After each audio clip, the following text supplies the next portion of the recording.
Hi friends, ఎలా ఉన్నారు? English బాగా ప్రిపేర్ అయ్యారని అనుకుంటున్నాను. ఆ రీడింగ్ కాంప్రహెన్షన్స్, క్వెషన్స్, అలాగే ట్రీ డయాగ్రామ్, అరేంజ్డ్ సెంటెన్సు, అలాగే గ్రామర్, వొకాబులరీ చూసుకోండి. మీనింగ్సు, ఆపోజిట్సు, అలాగే పార్ట్ ఆఫ్ స్పీచు, అలాగే ఇంకా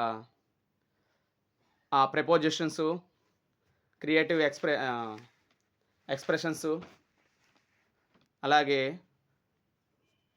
లెటర్ రైటింగ్ బాగా నేర్చుకోండి. ఫుల్ స్టాప్, కామాస్ పెట్టండి. అలాగే ఆ ఫుల్ స్టాప్, కామాసు అడ్రస్‌కి చాలా 2 మార్క్స్ పడతాయమ్మా. జాగ్రత్తగా రాయండి. అలాగే speech on international literacy day ఒక ఏదైనా ఎస్సై రాయడానికి ఆ పారాగ్రాఫ్ ఇచ్చి కింద క్వెషన్స్ ఇస్తాడు. అవి కూడా జాగ్రత్తగా రాయండి.